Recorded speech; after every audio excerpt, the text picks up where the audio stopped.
اعوذ باللہ من الشیطان الرجیم بسم اللہ الرحمن الرحیم ما کان محمد ابا احد من رجالکم ولکن رسول اللہ وخاتم النبیین وکان اللہ بکل شیء علیما آمنت باللہ صدق اللہ العظیم قال رسول اللہ صلی اللہ تعالی علیہ وآلہ وسلم لا نبی بعدی او کما قال علیہ الصلوۃ والسلام۔ میں نے یہ جو آیت کریمہ اور حدیث مبارکہ پڑھی، اس کا مختصر اور سادہ سا اور عام فہم مفہوم یہ ہے کہ نبی پاک صلی اللہ تعالی علیہ وبارک وسلم کے بعد قیامت تک کوئی بھی نبی نہیں آئے گا، اور اس کے تقاضوں میں سے ایک تقاضا یہ ہے کہ جو بھی نبی کریم صلی اللہ تعالی علیہ وبارک وسلم کے بعد قیامت تک کسی اور نبی کی آمد کا عقیدہ رکھے، ایسا آدمی دائرہ اسلام سے خارج ہے۔ اور اس کے تقاضوں میں سے ایک تقاضا یہ بھی ہے، اور یوں سمجھیے کہ اس کے اہم ترین تقاضوں میں سے ایک تقاضا یہ ہے کہ جو نبی پاک علیہ الصلاۃ والسلام کی بعد کسی کے نبی ہونے کا دعویٰ کر کے مسلمان ہونے کا مدعی ہو، ایسا آدمی مرتد ہے۔ وہ صرف کافر ہی نہیں بلکہ وہ مرتد بھی ہے۔ آج کی ہماری گفتگو اسی اعتبار سے 6 فروری 2024، جبکہ پوری پاکستانی قوم جو ہے وہ الیکشن کے معاملات میں مصروف عمل تھی، اس وقت پاکستان کے چیف جسٹس صاحب جو کہ قاضی فائز عیسیٰ صاحب ہیں، ایک خاتون جسٹس کے ساتھ انہوں نے اپنا فیصلہ سنایا۔ 2 رکنی بینچ بیٹھا اور جس میں انہوں نے اپنا فیصلہ سنایا۔ ایک قادیانی کو جو اپنے آپ کو مسلمان ظاہر کر رہا ہے،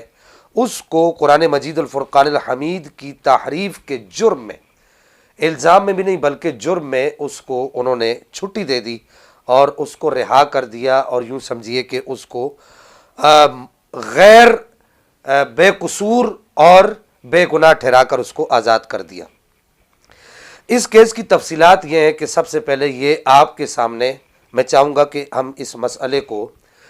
جذباتیت سے ہٹ کے اس مسئلے کی جو اصل جو نوعیت ہے اس کو سمجھنے کی کوشش کریں۔ آپ کے سامنے یہ ایف آئی آر کی جو ہے وہ کاپی موجود ہے، یہ آپ دیکھ رہے ہیں، اسکرین پر چل رہی ہے۔ 7 مارچ 2019 کو دفعہ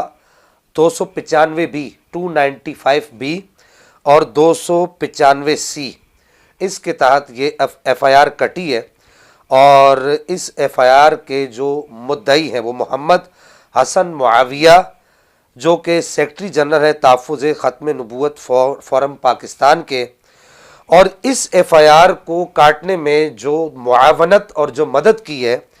وہ دا پنجاب ہولی قرآن پرنٹنگ اینڈ ریکارڈنگ ایکٹ 2011 کے تحت اس سے مدد لی گئی ہے۔ یعنی کہ پنجاب قرآن بورڈ جو لاہور ہے، جو پورا ایک ادارہ ہے جس نے اس بات کو ڈکلیئر کیا ہے، اس بات کو بالکل واضح کیا ہے کہ یہ قرآن مجید الفرقان الحمید کی بے ادبی کے مترادف بھی ہے، اور یہ قرآن مجید الفرقان الحمید میں تحریف بھی ہے۔ ان چیزوں کو مد نظر رکھ کر یہ ایف آئی آر کاٹی گئی۔ یعنی اس ایف آئی آر کی جو بنیاد ہے وہ کوئی بوگس قسم کی بنیاد نہیں ہے۔ حکومت پاکستان کے ایک رجسٹرڈ ادارے نے جو قرآن پاک کی ریکارڈنگ، قرآن پاک کی ڈیجیٹل پرنٹنگ اور قرآن پاک کی پیپر پرنٹنگ کے معاملات کو دیکھتا ہے، اور اس کے اندر اگر تحریف ہو تو اس کے اوپر ایکٹ لگاتا ہے، یعنی قانون لگاتا ہے، اور وہ کورٹ کی طرف، عدالت کی طرف اس کو ریفر کر دیتا ہے۔ اور اس کارروائی کو بھی مؤخر جو کیا گیا تھا، اس ایف آئی آر کی کارروائی کو، یہ پنجاب قرآن بورڈ لاہور کے رکا کے آنے تک، یہ آپ کے سامنے یہ ایف آئی آر میں چل رہا ہے، یہ آپ دیکھ سکتے ہیں، رکا کے آنے تک اس کو مؤخر کیا گیا تھا۔ اس ایف آئی آر کے اندر جن لوگوں کو مجرم ٹھہرایا گیا، ان میں سے اب ان کے نام سنیے، آپ کو حیرت ہوگی کہ جن لوگوں کو بے گناہ اور بے قصور کر کے بری کر دیا گیا، ان کے نام سنیے۔ ان میں سے ایک جو پہلا جو مجرم ہے، ملزم ہے خالد احمد، ناظر اعلیٰ صدر انجمن احمدیہ۔ دوسرا جو ناظر اشاعت ہے وہی انجمن احمدیہ کا، اس کا نام ہے ملک خالد مسعود۔ تیسرا جو ناظر تعلیم ہے انجمن احمدیہ کا، مرزا فضل احمد۔ اور چوتھا جو آدمی ہے وہ ناظر امور عامہ سلیم الدین، اور 5ویں ایک خاتون ہے امت القدوس کے نام سے۔ وہ دیگر نامعلوم پرنٹرز، پبلشرز، آتھر، کمپوزرز وغیرہ، پروف ریڈرز وغیرہ دیگر معاونین وہ اس ایف آئی آر کے اندر جو ہے وہ شامل تفتیش رہے ہیں۔ اب جو اس ایف آئی آر کے جو مدعی ہیں وہ محمد حسن معاویہ صاحب، جو سیکرٹری جنرل ہے تحفظ ختم نبوت فورم پاکستان کے، وہ یہ کہتے ہیں کہ اس ایف آئی آر کے اندر کہ وہ کہہ رہے ہیں کہ میں تقریباً 4 سال سے تحریف شدہ قرآن کی روک تھام کا دعویٰ کرتا رہا ہوں، اور متعدد بار، 1-2 بار نہیں بلکہ متعدد بار قانون نافذ کرنے والے اداروں سے بھی انہوں نے درخواست ان کے پاس بھیجی، وزیر اعظم پاکستان کو بھی بھیجی، وزیر اعلیٰ پاکستان کو بھی بھیجی، ہوم سیکرٹری اور تمام ذمہ داران کو، اور سیکیورٹی کے جو ہمارے قانون نافذ کرنے والے ادارے ان سب کو انہوں نے درخواست گزاری کی۔ اس پر عمل نہ ہونے کی وجہ سے لاہور ہائی کورٹ میں انہوں نے ریٹ دائر کی 5/3/2019 کو۔ اس ایف آئی آر کے اندر اس ریٹ کا نمبر بھی لکھا ہوا ہے۔ 5/3/2019 کو ان کی اس ریٹ پر فیصلہ سنایا بھی گیا۔ 5/3/2019 ایک ریٹ دائر کی اور 5/3/2019 کو فیصلہ سنایا گیا۔ معزز جج نے جو فیصلہ سنایا اس کا لب لباب یہ ہے کہ تمام اداروں کو جو لوگ اس میں ملوث تھے، جن لوگوں نے یہ قرآن بانٹا، تحریف شدہ قرآن تقسیم کیا گیا، تقریباً 30 بچوں میں یہ قرآن تقسیم کیا گیا، یہ سارے کے سارے لوگ اور چھاپنے والے اور اس کو پرنٹ کرنے والے جتنے بھی لوگ تھے، ان سب کو جو ہے ان کے خلاف کارروائی کا حکم دیا، اور اس جو قرآن جو چھاپا جا رہا ہے تحریف شدہ، اس کی روک تھام کے لیے معزز جج نے حکم دیا۔ تھانے میں سے، اب آپ اگلی حیران کن بات سنیے کہ تھانے میں سے ایک لیٹر جو کہ پنجاب قرآن بورڈ کی جانب سے جاری ہوا، اس کی کاپی ڈی پی او کو وہاں سے ارسال بھی کی گئی، جو کہ ایس آئی منظور علی صاحب کے زیر سایہ جو ہے یہ کام سارا کیا گیا۔ اب آئیے اس مقدمے کی طرف۔ یہ تو ہوگی ایف آئی آر کی صورتحال۔ آپ سن کر یہ بات سمجھ گئے ہوں گے کہ یہ کتنا مضبوط کیس تھا، یعنی اس کیس کے اندر کوئی جھول نہیں تھا، کوئی اس کے اندر فراڈ نہیں تھا، یہ بالکل سچا، حقیقی اور بالکل ایک مضبوط ترین بنیادوں پر یہ کیس تھا۔ اب آئیے کہ 2 قسم کے مقدمات ہوتے ہیں۔ ایک مقدمے ہوتے ہیں دیوانی مقدمے، جو جائیدادوں کے مقدمے ہوتے ہیں، اور ایک مقدمے ہوتے ہیں فوجداری مقدمے۔ یہ مقدمہ جو تھا فوجداری مقدمہ تھا، یعنی کہ جرم کا مقدمہ تھا، کرمنلز کا مقدمہ تھا، یہ کوئی عام مقدمہ نہیں تھا۔ اور اس مقدمے کی پیروی کرنے کے لیے اور اس مقدمے کو ڈیفائن اور اس کی ڈیفنس کرنے کے لیے ایک سرکاری وکیل صاحب بھی وہاں پر موجود تھے۔ اب کورٹ میں کیا ہوا، اب ہم اس پر بحث کرتے ہیں کہ 6 فروری 2024 کو وہاں پر باقاعدہ طور پر سرکاری وکیل احمد رضا گیلانی صاحب، جو کہ ایڈیشنل پروسیکیوٹر ہیں جنرل پنجاب ہیں، ایڈیشنل پروسیکیوٹر جنرل پنجاب بھی ہیں، ان کے دلائل بالکل قاضی صاحب نے، ان کے ایک ساتھی بھی تھے کہ سرکاری ایک اور وکیل تھے تصور راؤ صاحب، انہوں نے بھی کہا تھا کہ قاضی فائز عیسی صاحب کو کہا تھا کہ یہ معاملہ جو ہے یہ بڑا ہی نازک معاملہ ہے، اس معاملے کے لیے ہمیں تیاری کرنے کے لیے جو آف دا ریکارڈ جو بات ہے، اس معاملے کے لیے جو ہے ہمیں تیاری کرنے کے لیے کچھ وقت دیا جائے، جو کہ قاضی فائز عیسی صاحب نے اور ان کی جو ساتھی خاتون تھی انہوں نے بالکل وقت نہیں دیا، پہلی بات۔ دوسری بات یہ کہ سرکاری وکیل کے جو دلائل ہوتے ہیں ان کا تذکرہ جسٹس فائز عیسی صاحب کے فیصلے کے اندر کسی جگہ پر بھی موجود نہیں ہے۔ فیصلہ آپ کے سامنے بالترتیب چل رہا ہے، آپ اس کو دیکھ سکتے ہیں، کسی جگہ پر بھی انہوں نے بالکل ان کے دلائل کا ذکر نہیں کیا، نہ احمد رضا گیلانی صاحب کے دلائل کا ذکر کیا، نہ ہی تصور راؤ صاحب کے دلائل کا ذکر کیا، یعنی کہ ان کو دلائل دینے کی اجازت ہی نہیں دی گئی کہ وہ اپنے دلائل پیش کریں۔ حالانکہ صورتحال آپ کے سامنے میں پہلے بیان کر چکا ہوں کہ یہ ایف آئی آر جو ہے پنجاب قرآن بورڈ لاہور کی اجازت سے یہ ایف آئی آر چھاپی گئی تھی۔ اس کو کہا جاتا ہے کہ جب آپ سامنے والے کے دلائل نہیں سنتے، اس کو میکسم کہا جاتا ہے، قانون کی زبان کے اندر بنیادی کلیے جو استعمال ہوتے ہیں ان کو میکسم کہا جاتا ہے، اور آپ اس کو جو ہے لاطینی زبان کے اندر آرڈی الٹرم پاٹم بھی کہہ سکتے ہیں، اور یہ اگر قانونی زبان میں آپ اس کو دعوے کی صورت میں لے کر آئے تو آپ کہہ سکتے ہیں no word should be condemned unheard, کہ ایک لفظ بھی اس غریب کا نہ سنا جائے، اس کے جو ہے دعویٰ جو ہے وہ سرکاری وکیل کا، اس کے دلائل بالکل نہ سنے جائیں، تو یہ اس کو کہا جاتا ہے no word should be condemned unheard. یہ صورتحال کورٹ میں پیش آئی۔ پھر اس کے بعد چیف جسٹس صاحب کے جو فیصلہ ہے، انہوں نے کہا کہ جی ایک کتاب ہی تو تھی جو چھاپی ہے جو کہ غیر قانونی تھی، اس کی سزا 6 ماہ ہے اور ملزم 1 سال حوالات میں رہ چکا ہے، اور اب جو ہے اس کی سزا ختم ہو چکی ہے۔ یہ چیف جسٹس صاحب کا فیصلہ تھا۔ چیف جسٹس صاحب نے اپنے فیصلے کے اندر قرآن پاک کی جو آیت کریمہ سورہ بقرہ کی نقل کی ہے، اور وہ یہ آیت کریمہ ہے لا اکراہ فی الدین قد تبین الرشد من الغی، یہ جو آیت کریمہ ہے، اور چیف جسٹس صاحب نے یہ کہا کہ جی اس آیت کریمہ سے ثابت ہوتا ہے کہ آپ کسی کو اس کی ترویج اور اشاعت سے، اس کے دین کی ترویج اور اشاعت سے آپ نہیں روک سکتے۔ اس آیت کریمہ کا یہ جو استدلال ہے اور اس آیت کریمہ سے جو چیف جسٹس صاحب ثابت کرنا چاہ رہے ہیں،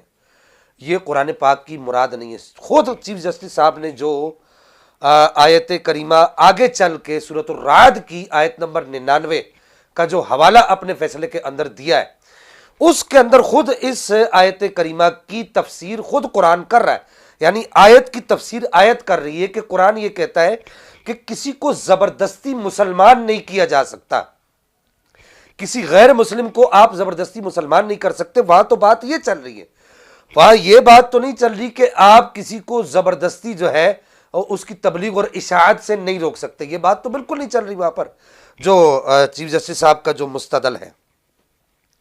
اور پھر یہاں پر دیگر جو انہوں نے آیات جو چیف جسٹس صاحب نے نقل کی ہیں اور یہ کہا ہے کہ جب ہم مذہب کا فیصلہ کرنے میں جذباتیت کو سامنے لے آتے ہیں، ایسا کچھ بھی نہیں ہے۔ میں یہاں پر چیف جسٹس صاحب کو علماء اہل سنت کے توسط سے یہ بات کرنا چاہوں گا کہ آپ اگر اس پر ڈیبیٹ کرنا چاہتے ہیں، اس پر گفتگو کرنا چاہتے ہیں کہ آپ کا فیصلہ اس آیت کریمہ کے تنازل میں اور اس استدلال میں غلط ہے، اور آپ کا فیصلہ اس کے ساتھ ساتھ سپریم کورٹ کے دیگر جو ماضی میں جو فیصلے ہوئے ہیں قادیانیوں کے خلاف، ان کے بھی خلاف ہے، تو میں کھلے دل سے ان کو یہ دعوت دوں گا کہ وہ اس پر بات کرنا چاہتے ہیں تو ہم ان کے ساتھ اس پر بات کرنے کے لیے بالکل تیار ہیں۔ ہم ثابت کریں گے کہ چیف جسٹس صاحب کا یہ جو فیصلہ ہے یہ درست نہیں ہے۔ پھر جو کتاب جو چھاپی جا رہی ہے اور جس کو بانٹا گیا، اس کتاب کا جو چھاپنے والا ہے وہ بھی قادیانی ہے، اور جو لوگ بانٹ رہے ہیں وہ بھی قادیانی ہے، اور جو لوگ اس کی پروف ریڈنگ وغیرہ سب کچھ کر رہے ہیں وہ بھی قادیانی۔ اور وہ کتاب کیا ہے؟ تفسیر صغیر کے نام سے وہ ایک کتاب ہے۔ تفسیر صغیر کیا ہے؟ وہ جو ہے وہ ان کے قادیانیوں ہی کا جو ایک مربی ہے اور پہلا خلیفہ ہے، مرزا غلام احمد قادیانی کا، دجال کا جو پہلا جو خلیفہ ہے، اس کی اپنے ہاتھ کی لکھی تفسیر ہے۔ تو کیا مملکت اسلامیہ، اسلامی جمہوریہ پاکستان کے آئین کے اندر یہ شامل نہیں ہے؟ میں یہ سوال کرنا چاہوں گا کہ قادیانی شاعر اسلام میں سے کسی شاعرہ کو استعمال نہیں کر سکتے، قادیانی نبی پاک صلی اللہ تعالی علیہ وسلم کا کلمہ تک نہیں پڑھ سکتے، قادیانی اپنی عبادت گاہ کو مسجد نہیں کہہ سکتے، قادیانی اپنے ممبر کو مسجد کے اندر جو انہوں نے بنایا ہوتا ہے وہ ایک مخصوص سا چبوترا سا، اس کو ممبر نہیں کہہ سکتے، مینار وہ ظاہر نہیں کر سکتے، محراب وہ ظاہر نہیں کر سکتے۔ یہ ہمارے کیا آئین کے اندر یہ بات طے نہیں ہو چکی؟ ہمارے آئین نے اس بات کی ڈکلیریشن نہیں کی، یہاں تک کہ ہمارا آئین اس بات کا بھی متقاضی ہے، اور یہ بات ہمارے آئین نے واضح طور پر کر دی ہے کہ قادیانی نبی پاک صلی اللہ تعالی علیہ وبارک وسلم کا نام بھی نہیں لے سکتا۔ جب جب وہ نبی پاک صلی اللہ تعالی علیہ وبارک وسلم کا نام استعمال کرے گا اس کو سزا ہے، اور اس کا نبی پاک علیہ الصلوۃ والسلام کا نام لینا یہ توہین ہے، توہین رسالت ہے، اور اس کی سزا یعنی توہین رسالت کی جو سزا ہے وہ موت ہے، کیونکہ وہ نبی پاک صلی اللہ تعالی علیہ وبارک وسلم کا نام استعمال کر کے کسی اور کو نبی مانتا ہے اور اپنے آپ کو مسلمان ڈکلیئر کرتا ہے، تو ایسا آدمی تو مسلمان ہی نہیں ہے، وہ مرتد ہے۔ یہ یاد رکھیں کہ قادیانی صرف کافر نہیں ہے، اور یہ بھی یاد رکھیں کہ قادیانی غیر مسلم اقلیت بھی نہیں ہے۔ قادیانی کو آپ غیر مسلم اقلیت نہیں کہہ سکتے، یہ ہمارے آئین کے اندر یہ بات طے ہو چکی ہے۔ قادیانی اونلی مرتد، اس کے علاوہ قادیانی کے لیے ہمارے آئین کے اندر اور کچھ نہیں ہے۔ اور اگر کسی کو ہمارا آئین سمجھ نہیں آتا تو ہمارے قرآن نے اس بات کو طے کر دیا ہے۔ اللہ تعالیٰ کی کتاب نے، نبی پاک کے نصاب نے یعنی نبی پاک کی حدیث نے اس بات کو طے کر دیا، اجماع امت نے اس بات کو طے کر دیا کہ قادیانی صرف کافر نہیں ہے بلکہ قادیانی مرتد ہے، اور مرتد کا کوئی دین ایمان نہیں ہوتا۔ آپ اقلیت اس کو کہیں گے کہ جس کا اپنا کوئی دین ہو، ان کا تو کوئی دین ہی نہیں ہے، یہ تو دین اسلام پر ڈاکہ ڈالنے کی کوشش کر رہے ہیں، تو اس اعتبار سے یہ ساری پابندیاں ان پر عائد ہوتی ہیں۔ ان ساری پابندیوں کے کو مد نظر رکھتے ہوئے جو ماضی میں جو ہائی کورٹ نے اور سپریم کورٹ نے جو فیصلے دیے ہیں، وہ فیصلے جو ہے وہ اقلیت کے لیے دیے۔ ہائی کورٹ نے اقلیت کے جو فیصلے، ٹھیک ہے اقلیت اپنے عیسائی ہے، ہندو ہے، دیگر جو اقلیتیں ہیں وہ اپنے مذہب کی تبلیغ کر سکتی ہیں، یہ ہمارے آئین میں لکھا ہوا ہے۔ وہ ایک علیحدہ بات ہے کہ شرع شریف اس بارے میں کیا کہتی ہے، اس تفصیلات کی طرف ہم ابھی اس وقت نہیں جاتے، لیکن ہر اقلیت کو اجازت ہے، جبکہ قادیانیوں کو اجازت نہیں ہے کسی بھی طریقے سے۔ تو پھر چیف جسٹس آف پاکستان جو ہے، جو قاضی فائز عیسی صاحب، انہوں نے کس طریقے سے اس آدمی کو آزاد کر دیا، جبکہ سرکاری وکیل جو ہے وہ وہاں پر موجود ہے، احمد رضا گیلانی صاحب، اور وہ یہ ان کے دلائل بھی نہیں سنے گئے، اور وہ ڈیفینس سرکاری وکیل کا کیا کام ہوتا ہے؟ سرکاری وکیل ریاست کی طرف سے جو ریٹ جو قانون کے دائرے میں رہ کر قانون کو استعمال کر کے دائر کی جاتی ہے، اس ریٹ کا تحفظ کرتا ہے۔ تو جب وہ کہہ رہے کہ میرے دلائل سنے جائیں، ان کے دلائل بھی نہیں سنے گئے، تو وہ ریاست کا تحفظ کرنے کے لیے کھڑے ہوتے۔ ساری ریاست کو ایک طرف رکھ کے اس ایک آدمی کو آزاد کیا گیا۔ اس کے پیچھے کون سے عناصر کار فرما ہے، اور ان سب لوگوں کو جو اس میں شریک تھے، ان سب کو کھلی چھٹی دے دی گئی۔ اب اس پر الزام کیا تھا؟ اس پر الزام 3 الزام تھے جو اس کے اندر، اس کی ایف آئی آر کے اندر لکھا۔ پہلا الزام یہ تھا کہ قرآن کی غلط نشر و اشاعت کا الزام تھا۔ دوسرا الزام قادیانی ہوتے ہوئے اپنے آپ کو مسلمان وہ ظاہر کر رہا تھا، اور تیسرا جو اس پر جو الزام تھا، یعنی تیسرا جو اس کے اوپر دفعہ لگتا تھا، وہ پنجاب ہولی قرآن جو بورڈ ہے، یعنی کہ لاہور میں جو ہے، اس کی بھی انہوں نے خلاف ورزی کی تھی۔ تو یہ 3 ان کے اوپر باقاعدہ طور پر الزام موجود تھے، اور ان پر باقاعدہ اور باضابطہ طور پر ان پر کیس آگے چلنا تھا، اور ان کو سزائے موت نہیں تو جو قانون کے اندر جو عمر قید جو میں نے ابھی ذکر کیا وہ لکھی ہوئی ہے، وہ ملنی چاہیے تھی۔ المختصر یہ کہ یہ جو ساری گفتگو تھی اس کا لب لباب یہ ہے کہ یہ جو قادیانیوں کو جو چھوٹ دی گئی ہے، یہ جسٹس فائز عیسی صاحب کی اور ان کی جو ساتھی خاتون ہیں ان کا فیصلہ تو لکھا تو جسٹس فائز عیسی صاحب نے ہے، ان کا یہ فیصلہ درست نہیں ہے۔ عوام پاکستان کی، مسلمانان عالم، پوری دنیا کے مسلمان اس فیصلے سے کسی بھی طریقے سے مطمئن نہیں ہے۔ یہ فیصلہ ان کا کسی بھی طریقے سے درست نہیں ہے۔ میں تمام علماء اہل سنت سے اور تمام علماء سے میں یہ گزارش کروں گا کہ خدا را اس کے خلاف آواز اٹھائیے، عوام سے گزارش کروں گا کہ اس کے خلاف آواز اٹھائیے، اور یک جان ہو کر نبی پاک صلی اللہ تعالیٰ علیہ وبارک وسلم کی ختم نبوت کے تحفظ کے لیے، ناموس رسالت صلی اللہ تعالیٰ علیہ وبارک وسلم کی